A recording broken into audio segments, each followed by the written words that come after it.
अस्सलाम वालेकुम। आज मैं आप लोगों के सामने एक एक्टिविटी करूंगा और इस एक्टिविटी को हम कहते हैं डिकार्ड्स का गोताखोर। इसको डिकार्ड्स का गोताखोर क्यों कहते हैं कि एक साइंटिस्ट के नाम से इसको मंसूब किया गया था और वो जो साइंसदान था, फ्रांसीसी साइंसदान रेने डिकार्ड्स था। उसने एक तजर्बा किया था। उस तजर्बे के कुछ मैं आप लोगों को जो है वो पहले से खदोखाल बता दूं कि हम इसको किस तरह जो है वो करेंगे। तो और फिर हम इसमें ये भी जानेंगे कि इस तजर्बे के उसूल पर कौन कौन से जो है वो चीज़ें जो है ना डेली लाइफ में हो रही हैं, जो हम डेली लाइफ में देख भी रहे हैं और काफ़ी उसे हम जो है ऑब्ज़र्व भी कर रहे होते हैं। तो उसने हम इसको यूँ परफॉर्म करेंगे कि हमारे पास एक बोतल है और उस बोतल में मैंने क्या किया, पानी भरा है। दूसरा हम क्या करेंगे कि इसमें जो है पानी भरेंगे और इस हद तक इस पर पानी भरेंगे जैसे थोड़ा सा ऐसा इसमें खिला जो है वो खाली होना चाहिए। तो सबसे पहले मैं क्या करता हूँ, इसको स्टार्ट करता हूँ। तो यहाँ से हम क्या करेंगे कि इसमें पानी भरेंगे।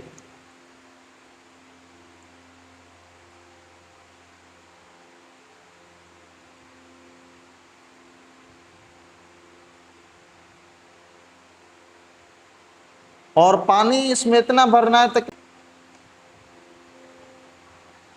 फुल करना है इसको बिल्कुल भी। उसके बाद हम क्या करेंगे कि इसमें पानी लेंगे, वाटर, और इसको मैंने यहाँ तक फिल किया है, ये साइज का खाली छोड़ेंगे। करना क्या है अब आपने कि इसको यहाँ से बंद करना है और इसके पास जाकर इसको फिर छोड़ना है। अब आपने आहिस्ता इसको छोड़ना है जैसे ये इसके अंदर जब फ्लट करे। अब देख रहे हैं फ्लट हो रही है यानी तैर रही। फिर हमने क्या करना है, इसको यहाँ से ढक्कन से बंद करना है।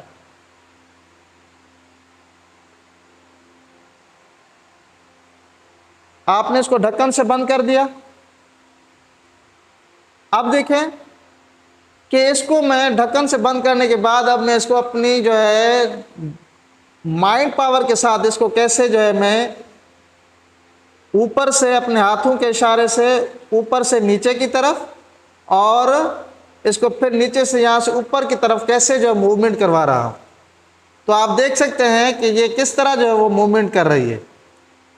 तो अब देखें, ऑब्जर्व करना कि कैसे हो रहा है।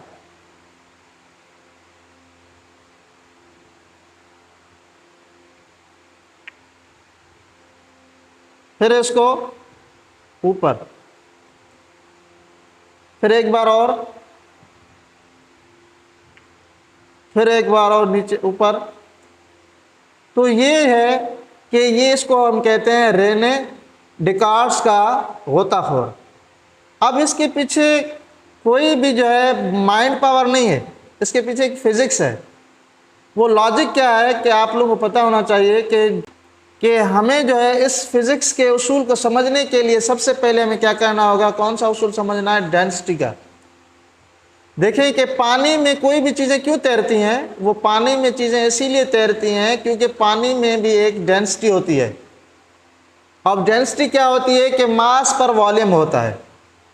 अब मास पर वॉल्यूम जो है यानी मास तो आप लोग समझ रहे हो कि क्वांटिटी ऑफ मैटर, और वॉल्यूम जो है कोई भी चीज़ जो जितनी जगह घेरे यानी कि any objects which occupy any space, तो हम कहेंगे कि ये क्या होगा, अपना जो है वॉल्यूम होगा।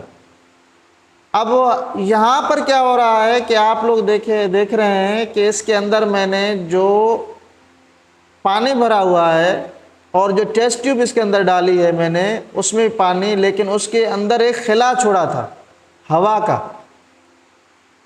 अब क्या हो रहा है कि जैसे यहाँ से मैं इसके अंदर जो है पानी के इस टेस्ट ट्यूब की जो है मैं डेंसिटी बढ़ा रहा हूँ, किसके जो बोतल में अंदर पानी है, इस पानी से इस टेस्ट ट्यूब की जो है मैं डेंसिटी बढ़ा रहा हूँ, तब जाकर वो इस पानी बोतल के पानी जो अंदर मौजूद उसमें डूब रहा है। कैसे डूब रही है कि देखिए, जब मैं इसको जोर लगा रहा था, मेरे पास कोई भी माइंड पावर नहीं थी, मैं जोर लगा रहा था तो क्या हो रहा था कि पानी जो दबाव के डालने से, यानी इसके ऊपर जब हम इस पर फोर्स लगा रहा था, मैं इसको कंप्रेस कर रहा था, तो पानी क्या कर रहा था कि स्पेस देख रहा था। और आप लोगों को हमें पता है कि फिजिक्स में, यानी कि मैटर की 3 जो हमारे पास स्टेट्स हैं, गैस, लिक्विड और सॉलिड, यानी ठोस, माय, गैस। अब देखें कि जो गैस होती है वो ज़्यादा कंप्रेस होती है एज कंपेयर टू लिक्विड, और जो लिक्विड होता है वो अपना जो कंप्रेस होता है as compare to the solids. तो यहाँ पर जो लिक्विड है कंप्रेस होने पर अपना एयर को कंप्रेस कर रहा है यहाँ पर इसके टेस्ट ट्यूब के अंदर। जैसे ही मैं इसको जोर दे रहा हूँ तो इस पर जो है वो पानी की जो है वो लेयर ऊपर उठ रही है। तो क्या हो रहा है कि पानी इस टेस्ट ट्यूब के अंदर जा रहा है, तो टेस्ट ट्यूब की डेंसिटी जो है बढ़ रही है। जब टेस्ट ट्यूब की डेंसिटी बढ़ रही है तो वो डूब रहा है। अब हो क्या रहा है, फिर जैसे ही मैं यहाँ पर इसको छोड़, अब मैंने जो यहाँ पर टेस्ट ट्यूब के अंदर जो खिला है वो कंप्रेस है एयर। अब जैसे ही मैं इसको कंप्रेस करना छोड़ दूंगा तो एयर फिर जो लिक्विड है इस टेस्ट ट्यूब के अंदर उसको कंप्रेस करेगा, उससे लिक्विड जो वो बाहर खारिज हो जाएगा, जिससे वो फिर डेंसिटी उसकी कम हो जाएगी और पानी के अंदर ये तैरेगा। तो देखें कि यही उसूल है। अब अब आपको मैं ये बताना जा रहा हूँ कि हमारे रोज़मर्रा ज़िंदगी में कहाँ होते हैं। रोज़मर्रा ज़िंदगी में कहाँ पर होते हैं, वो होते हैं हमारे रोज़मर्रा की ज़िंदगी के आबदोज़ कश्तियाँ, जिसको हम सबमेरिन कहते हैं। सबमेरिन में भी यही होता है कि सबमेरिन के अंदर क्या होते हैं, टैंक्स होते हैं जो आबदोज़ कश्तियाँ हैं।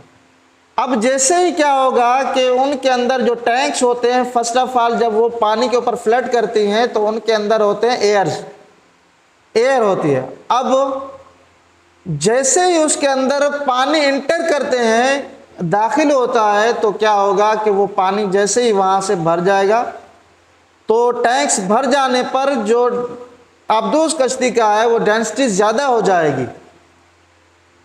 और डेंसिटी ज़्यादा हो जाती है तो क्या होता है कि पानी की निस्बत उसकी डेंसिटी ज़्यादा हो गई और वो आबदोज़ नीचे चली गई, पानी के अंदर डूब गई। और फिर जब आप देखते हैं कि अब उनको जब वापस दोबारा ऊपर आना होता है, फ्लड करना होता है, यानी तैराना होता है आबदोज़ कश्ती को, तो फिर क्या करते हैं कि वही पानी वहाँ से खारिज किया जाता है। तो इस उसूल के तहत जो है आबदोज़ कश्ती भी चलती है, जो ये मैंने अभी आप लोगों को समझाया। आई होप कि आप लोग इसको बाकायदे से समझ चुके होंगे।